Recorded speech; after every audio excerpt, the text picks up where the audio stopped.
there is a great calm over the land. I was talking a little earlier this evening to a farmer, and he told me what he'd actually told me this time last year. On this night, the animals are very calm.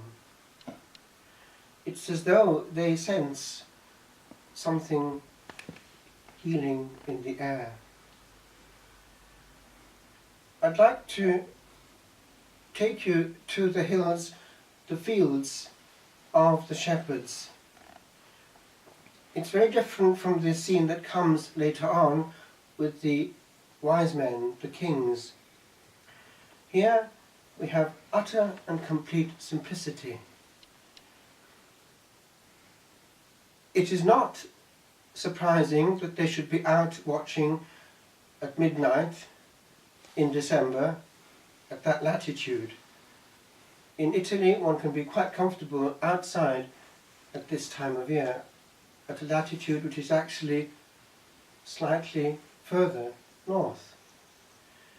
So it is historically accurate. And I'd like to take your imagination to the utter calm that favoured this encounter and compare it with what we're at. First of all, these were particularly receptive to anything different. Imagine a whole night, only the stars, and not even the sound of animals, for they are asleep. So the slightest stir would be huge.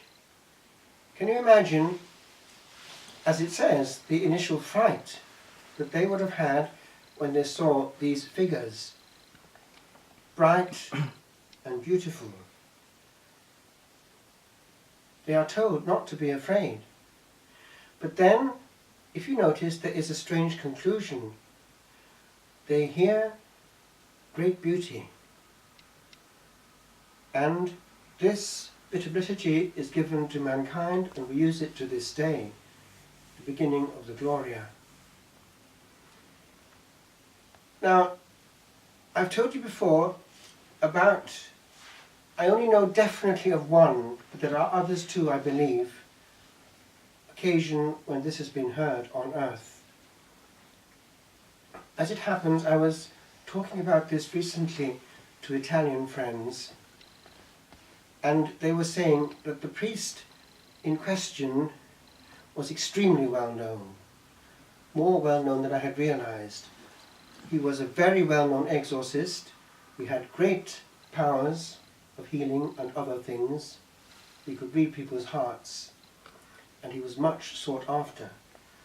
And that these who were talking to me about him recently were telling me that when he would come to a place like Rimini, which is the place in Italy which has the greatest capacity for welcoming large numbers of people and putting them in beds, that he would draw huge crowds, something like 50,000.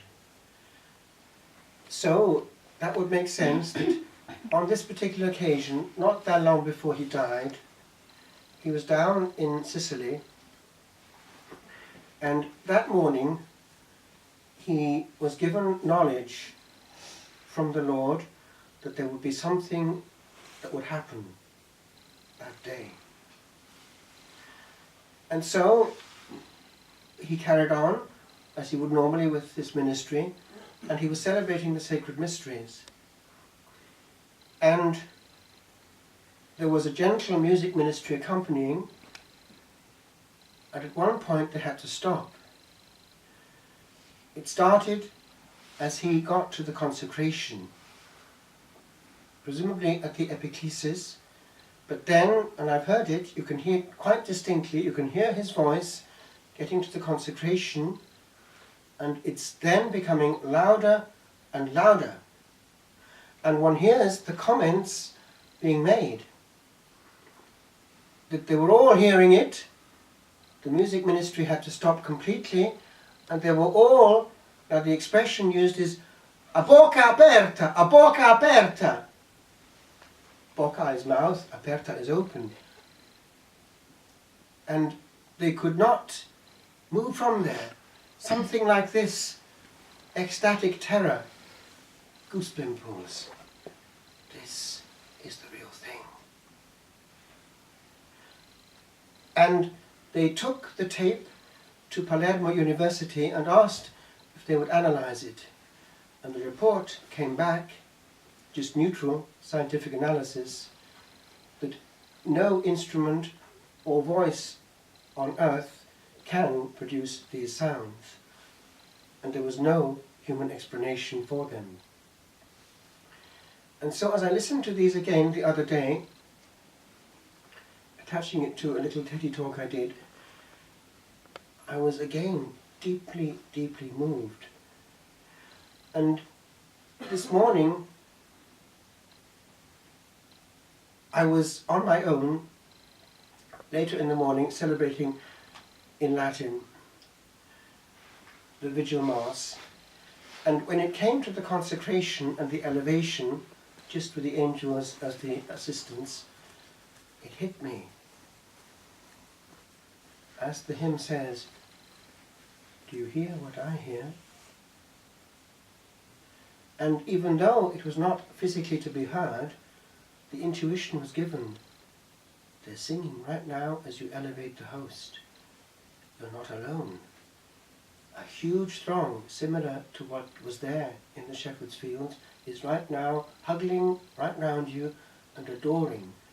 And this chapel, it was the other one, is completely full of angels. Hold the Lord high, let them adore. Give glory to your King and take time. And it hit me, and this is where I leave you this night, how different that utter simplicity and calm was to the modern representation of what happens in many of our parish celebrations.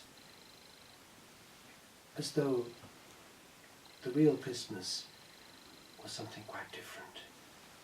So elaborate, so distracting, that actually we've ended up in a situation similar to what we have later on. This question of no room in the inn. Isn't it sad? The Lord is coming to find that He is the last one thought about on His own birthday. And what He finds is coldness of heart. And it hit me. You at least receive Him well, in the warm, loving inn of your heart. And then, and this is important, make sure that all you say and do, not only today, but tomorrow and until you die, is an expression and a conveying of that presence. How can we adore with the angels and be so close to our God, touch Him and consume Him, and then offend? We touch each other, and God is touched, for better or for worse, in that person. It's the same presence, slightly different. There's no compartment. There's no separation. It's one straight line. We are called to simple things. Let's not forget, we're called to love.